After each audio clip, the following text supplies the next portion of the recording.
بسم الله الرحمن الرحيم. سؤال نمبر 10. واعلموا. أعوذ بالله من الشيطان الرجيم. بسم الله الرحمن الرحيم. واعلموا أنما غنمتم من شيء فأن لله خمسه وللرسول ولذي القربى واليتامى والمساكين وابن السبيل إن كنتم آمنتم بالله وما أنزلنا على عبدنا يوم الفرقان يوم التقى الجمعان والله على كل شيء قدير. إذ أنتم بالعدوة الدنيا وهم بالعدوة القصوى والركب أسفل منكم ولو تواعدتم لاختلفتم في الميعاد ولكن ليقضي الله أمرا كان مفعولا ليهلك من هلك عن بينة ويحيى من حي عن بينة وإن الله لسميع عليم. إذ يريكهم الله في منامك قليلا ولو أراكهم كثيرا لفشلتم ولتنازعتم في الأمر ولكن الله سلم إنه عليم بذات الصدور. وإذ يريكموهم إذ التقيتم في أعينكم قليلا ويقللكم في أعينهم ليقضي الله أمرا كان مفعولا وإلى الله ترجع الأمور. يا أيها الذين آمنوا إذا لقيتم فئة فاثبتوا واذكروا الله كثيرا لعلكم تفلحون. وأطيعوا الله ورسوله ولا تنازعوا فتفشلوا وتذهب ريحكم واصبروا إن الله مع الصابرين. ولا تكونوا كالذين خرجوا من ديارهم بطرا ورياء الناس ويصدون عن سبيل الله والله بما يعملون محيط.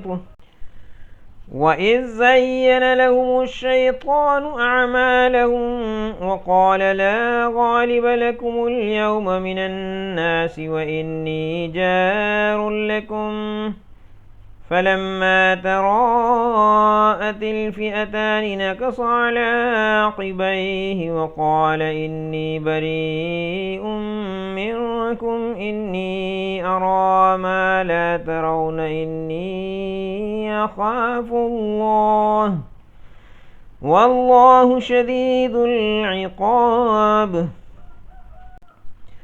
إذ يقول المنافقون والذين في قلوبهم مرض غر هؤلاء دينهم ومن يتوكل على الله فإن الله عزيز حكيم.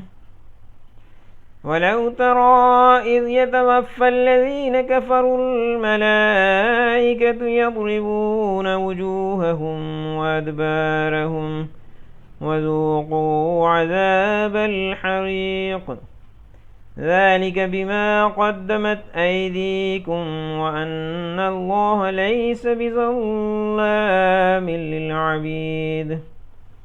كدأب آل فرعون والذين من قبلهم كفروا بآيات الله فأخذهم الله بذنوبهم إن الله قوي شديد العقاب. ذلك بأن الله لم يك مغيرا نعمة أنعمها على قوم حتى يغيروا ما بأنفسهم وأن الله سميع عليم. كدأب آل فرعون والذين من قبلهم كذبوا بآيات ربهم فأهلكناهم بذنوبهم وأغرقنا آل فرعون وكل كانوا ظالمين. إن شر الدواب عند الله الذين كفروا فهم لا يؤمنون. الذين عاهدت منهم ثم ينقضون عهدهم في كل مرة وهم لا يتقون. فإما تثقفنهم في الحرب فشرد بهم من خلفهم لعلهم يذكرون. وإما تخافن من قوم خيانة فانبذ إليهم على سواء إن الله لا يحب الخائنين. ولا يحسبن الذين كفروا سبقوا إنهم لا يعجزون. وأعدوا لهم ما استطعتم من قوة ومن رباط الخيل ترهبون به عدو الله وعدوكم وآخرين من دونهم لا تعلمونهم الله يعلمهم. وما تنفقوا من شيء في سبيل الله يوفى إليكم وأنتم لا تظلمون. وإن جنحوا للسلم فاجنح لها وتوكل على الله إنه هو السميع العليم. وإن يريدوا أن يخدعوك فإن حسبك الله هو الذي أيدك بنصره وبالمؤمنين. وألف بين قلوبهم لو أنفقت ما في الأرض جميعا ما ألفت بين قلوبهم ولكن الله ألف بينهم إنه عزيز حكيم. يا أيها النبي حسبك الله ومن اتبعك من المؤمنين. يا أيها النبي حرض المؤمنين على القتال إن يكن منكم 20 صابرون يغلبوا 200 وإن يكن منكم 100 يغلبوا 1000 من الذين كفروا بأنهم قوم لا يفقهون. الآن خفف الله عنكم وعلم أن فيكم ضعفا فإن يكن منكم 100 صابرة يغلبوا 200 وإن يكن منكم 1000 يغلبوا 2000 بإذن الله والله مع الصابرين. ما كان لنبي أن يكون له أسرى حتى يثخن في الأرض تريدون عرض الدنيا والله يريد الآخرة والله عزيز حكيم. لولا كتاب من الله سبق لمسكم فيما أخذتم عذاب عظيم. فكلوا مما غنمتم حلالا طيبا واتقوا الله إن الله غفور رحيم. يا أيها النبي قل لمن في أيديكم من الأسرى إن يعلم الله في قلوبكم خيرا يؤتكم خيرا مما أخذ منكم ويغفر لكم والله غفور رحيم. وإن يريدوا خيانتك فقد خانوا الله من قبل فأمكن منهم والله عليم حكيم. إن الذين آمنوا وهاجروا وجاهدوا بأموالهم وأنفسهم في سبيل الله والذين آووا ونصروا أولئك بعضهم أولياء بعض والذين آمنوا ولم يهاجروا ما لكم من ولايتهم من شيء حتى يهاجروا وإن استنصروكم في الدين فعليكم النصر إلا على قوم بينكم وبينهم ميثاق والله بما تعملون بصير. والذين كفروا بعضهم أولياء بعض إلا تفعلوه تكن فتنة في الأرض وفساد كبير.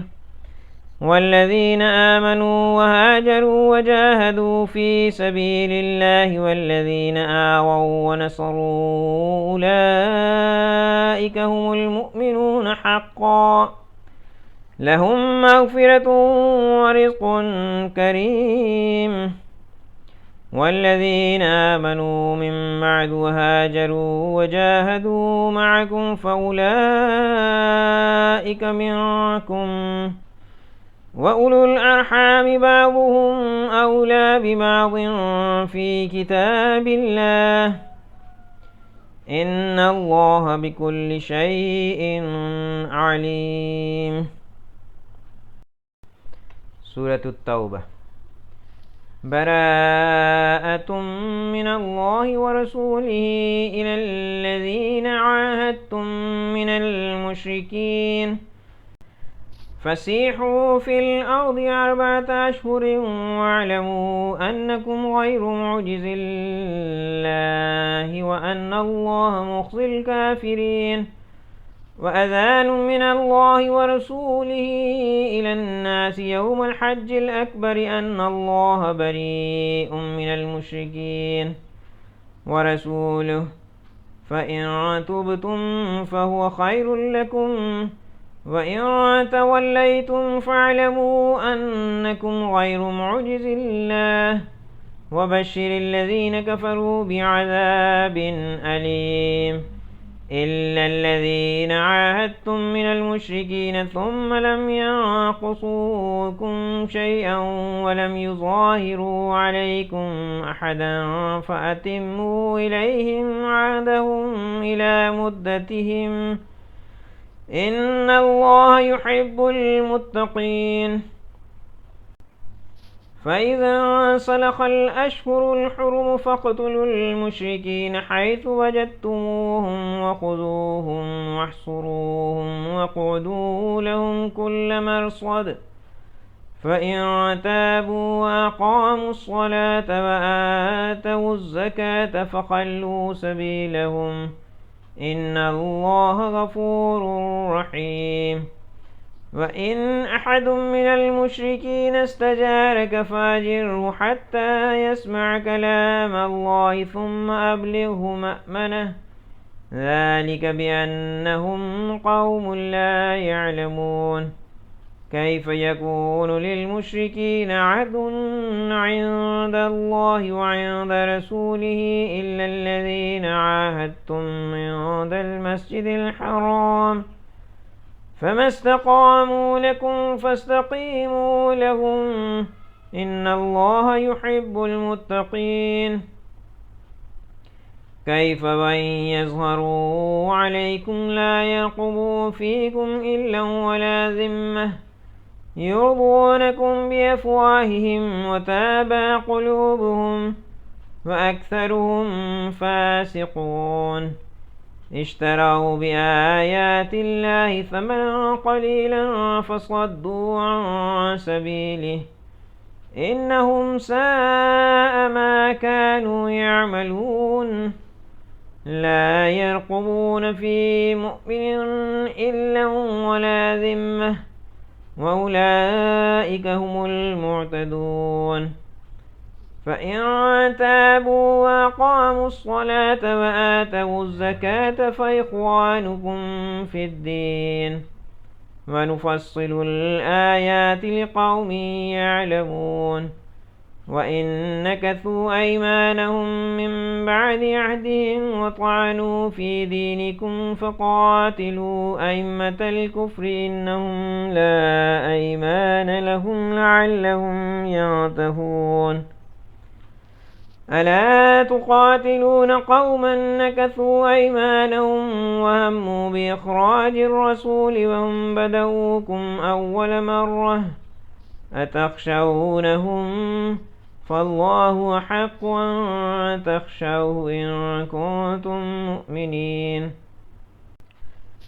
قاتلوهم يعذبهم الله بأيديكم ويخزهم وينصركم عليهم ويشف صدور قوم مؤمنين ويذهب غيظ قلوبهم ويتوب الله على من يشاء والله عليم حكيم أم حسبتم أن تتركوا ولما يعلم الله الذين جاهدوا منكم ولم يتخذوا من دون الله ولا رسوله ولا المؤمنين وليجة والله خبير بما تعملون ما كان للمشركين أن يعمروا مساجد الله شاهدين على أنفسهم بالكفر أولئك حبطت أعمالهم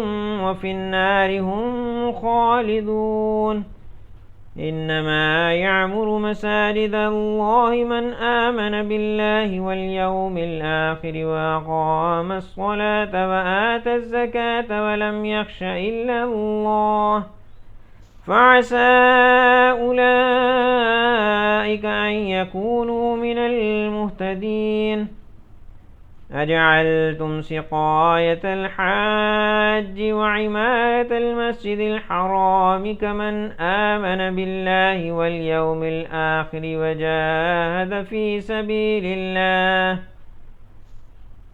لا يستوون عند الله والله لا يهدي القوم الظالمين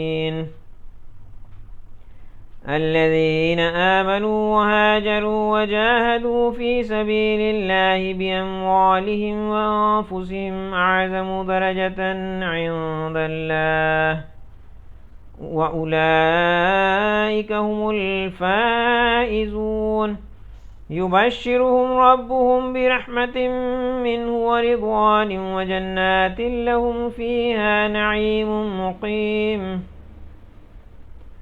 خالدين فيها أبدا إن الله عنده أجر عظيم يا أيها الذين آمنوا لا تتخذوا آباءكم وإخوانكم أولياء إن استحبوا الكفر على الإيمان ومن يتولهم منكم فأولئك هم الظالمون قل إن كان آباؤكم وأبناؤكم وإخوانكم وأزواجكم وعشيرتكم وأموال اقترفتموها وتجارة تخشون كسادها ومساكن ترضونها أحب إليكم من الله ورسوله وجهاد في سبيله فتربصوا حتى يأتي الله بأمره والله لا يهدي القوم الفاسقين لقد نصركم الله في مواطن كثيرة ويوم حنين إذ أعجبتكم كثرتكم فلم تغن عنكم شيئا وضاقت عليكم الأرض بما رحبت ثم وليتم مدبرين ثم أنزل الله سكينته على رسوله وعلى المؤمنين وأنزل جنودا لم تروها وعذب الذين كفروا وذلك جزاء الكافرين. ثم يتوب الله من بعد ذلك على من يشاء والله غفور رحيم. يا أيها الذين آمنوا إنما المشركون نجس فلا يقربوا مسجد الحرام بعد عامهم هذا وإن خفتم عيلة فسوف يغنيكم الله من فضله إن شاء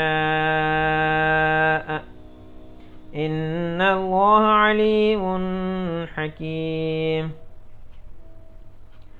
قاتلوا الذين لا يؤمنون بالله ولا باليوم الآخر ولا يحرمون ما حرم الله ورسوله ولا يدينون دين الحق من الذين أوتوا الكتاب حتى يوقوا الجزية عن يد وهم صاغرون. وقالت اليهود عزير ابن الله وقالت النصارى المسيح ابن الله ذلك قولهم بأفواههم يضاهئون قول الذين كفروا من قبل قاتلهم الله أنى يؤفكون. اتخذوا أحبارهم ورهبانهم أربابا من دون الله والمسيح ابن مريم وما أمروا إلا ليعبدوا إلها واحدا لا إله إلا هو سبحانه عما يشركون.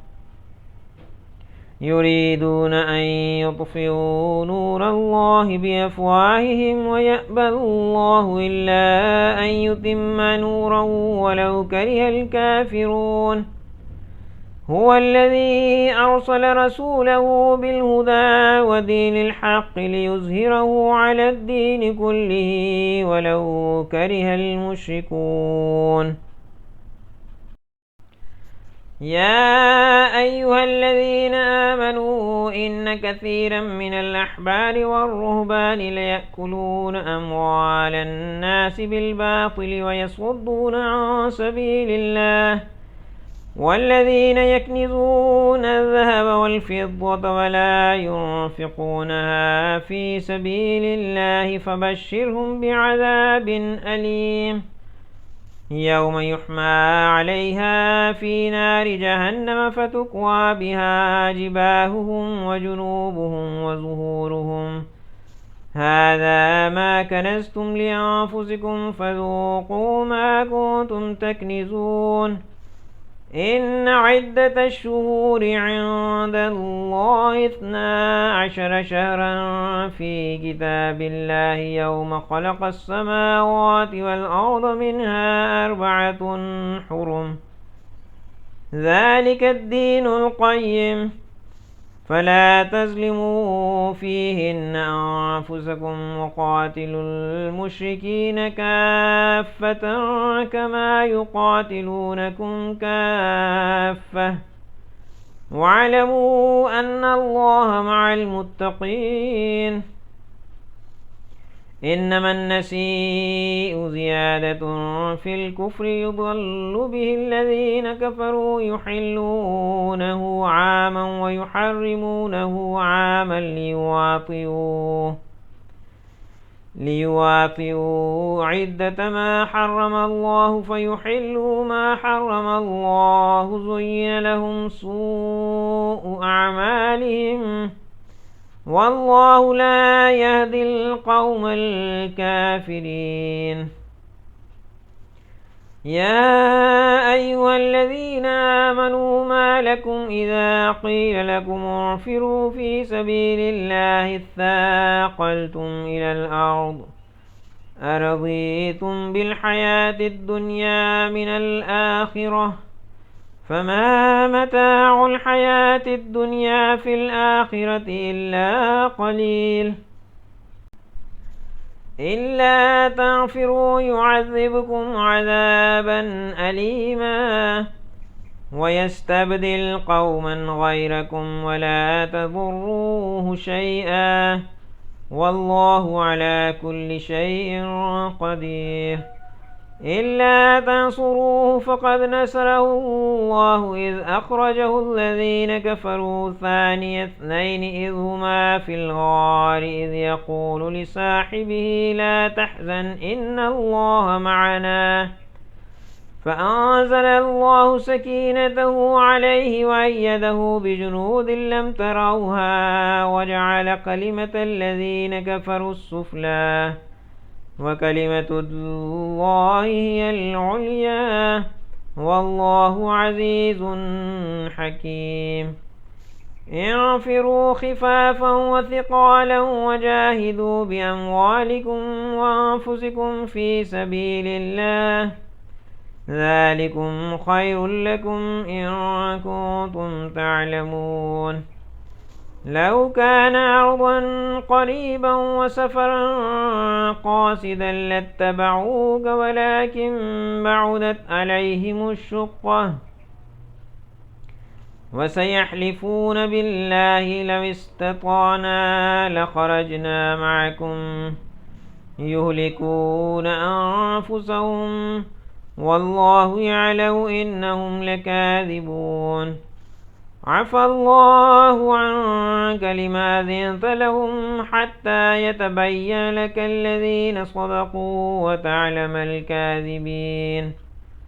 لا يستأذنك الذين يؤمنون بالله واليوم الآخر أن يجاهدوا بأموالهم وأنفسهم والله عليم بالمتقين.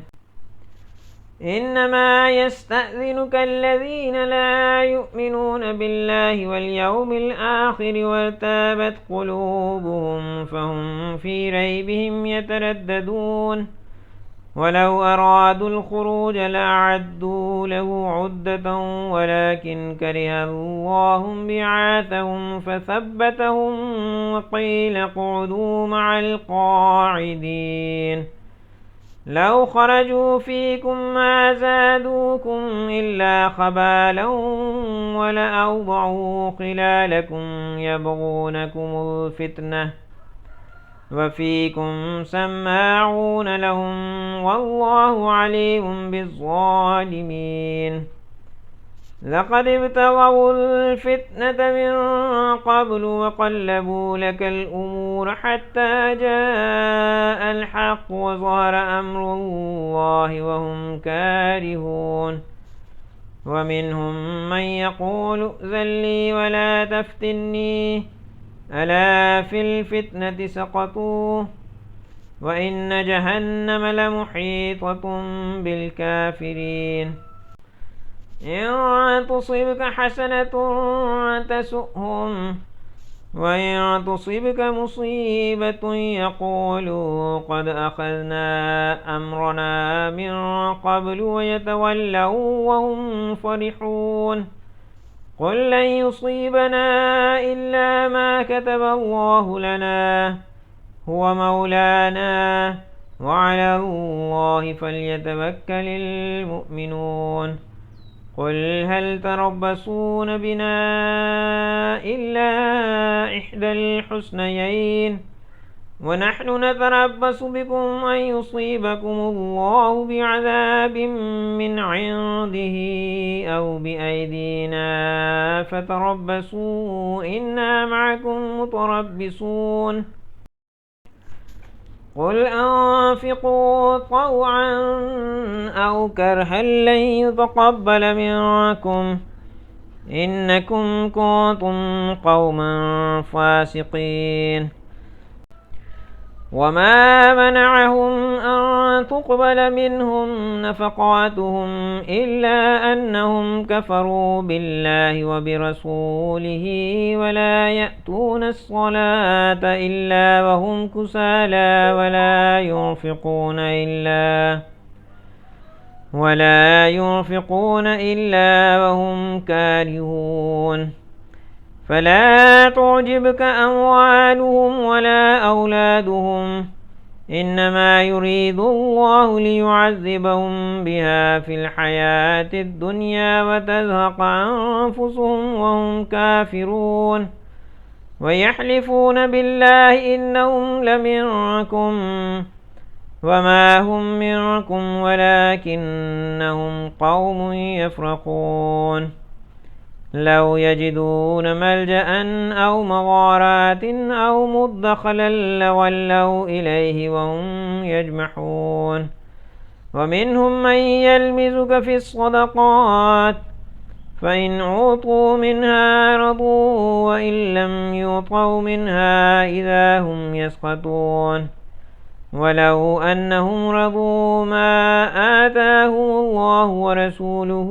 وقالوا حسبنا الله سيؤتينا الله من فضله ورسوله إنا إلى الله راغبون إنما الصدقات للفقراء والمساكين والعاملين عليها والمؤلفة قلوبهم وفي الرقاب والغارمين وفي سبيل الله وابن السبيل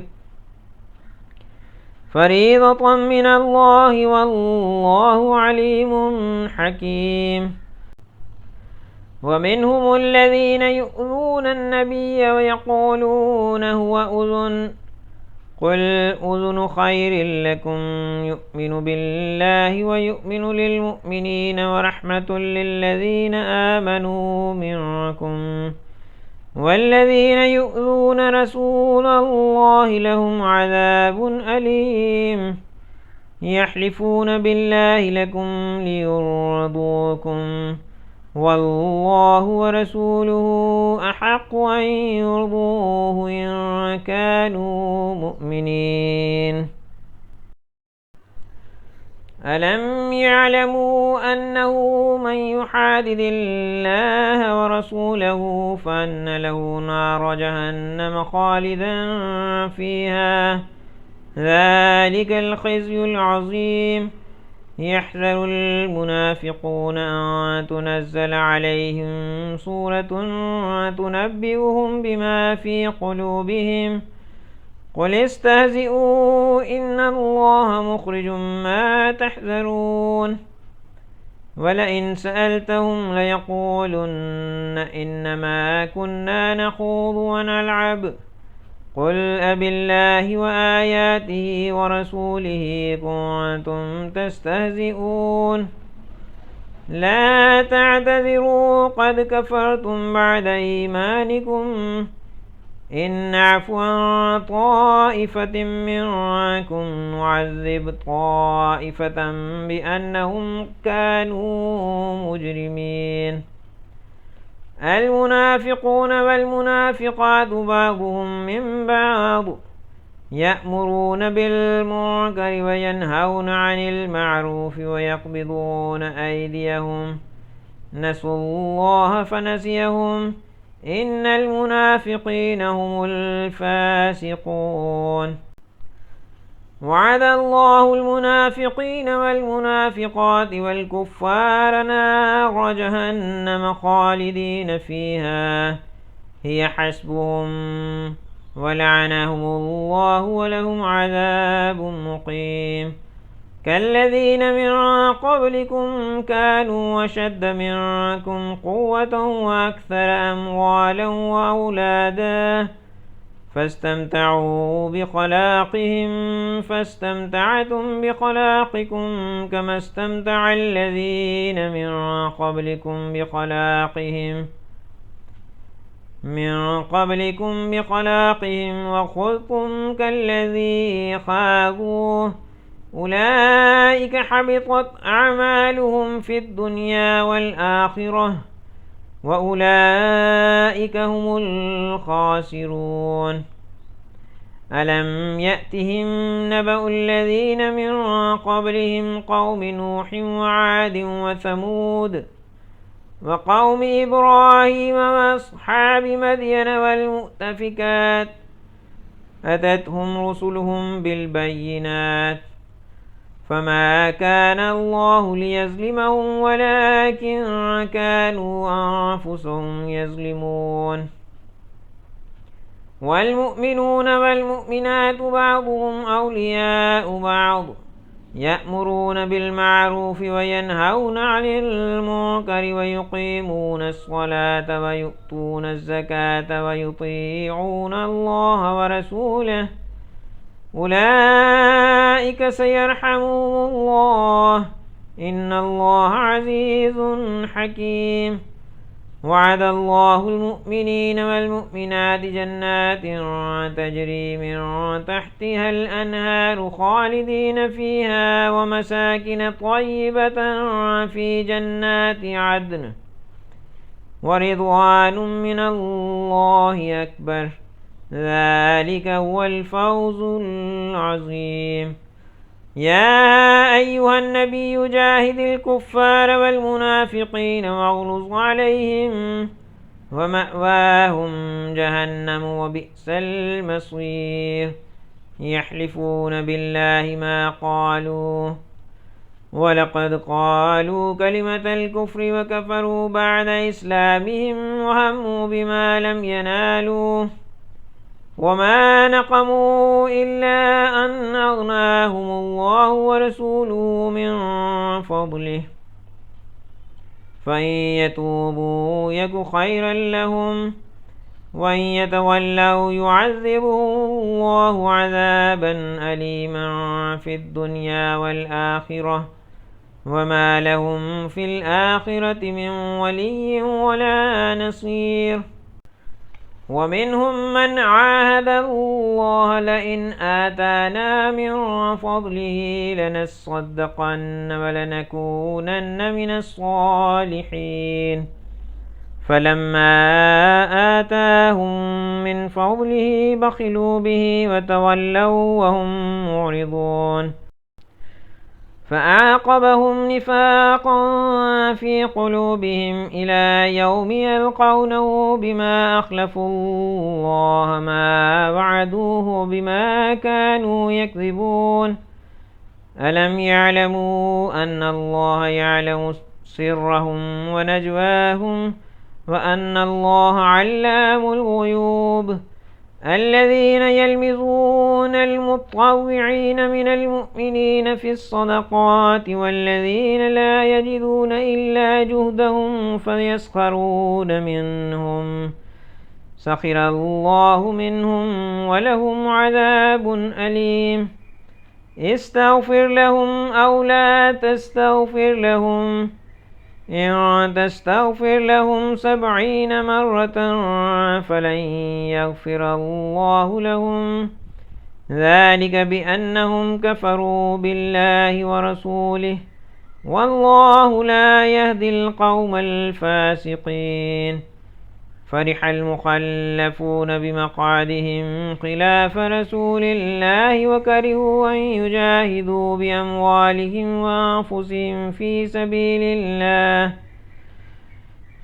سبيل الله وقالوا لا تنفروا في الحر قل نار جهنم أشد حرا لو كانوا يفقهون فليضحكوا قليلا وليبكوا كثيرا جزاء بما كانوا يكسبون.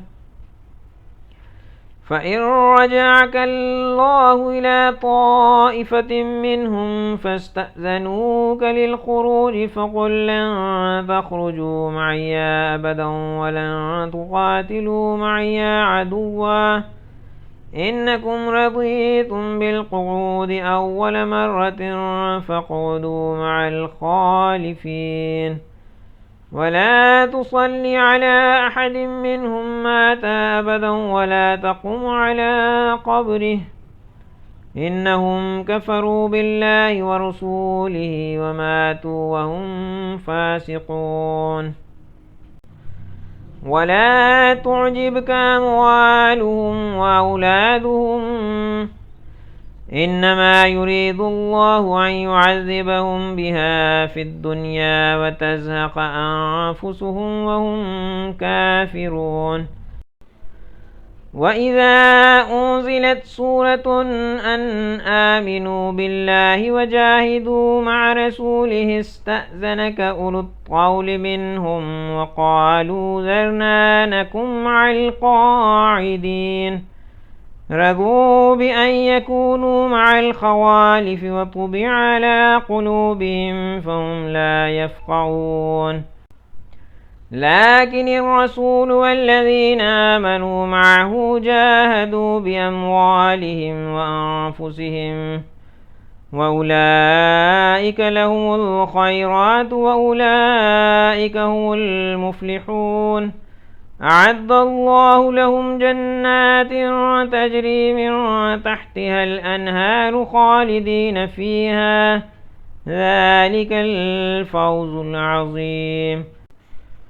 وجاء المعذرون من الأعراب ليؤذن لهم وقعد الذين كذبوا الله ورسوله سيصيب الذين كفروا منهم عذاب أليم. ليس على الضعفاء ولا على المرضى ولا على الذين لا يجدون ما ينفقون حرج إذا نصحوا لله ورسوله ما على المحسنين من سبيل والله غفور رحيم. ولا على الذين إذا ما أتوك لتحملهم قلت لا أجد ما أحملكم عليه تولوا وأعينهم تفيض من الدمع حزنا ألا يجدوا ما ينفقون.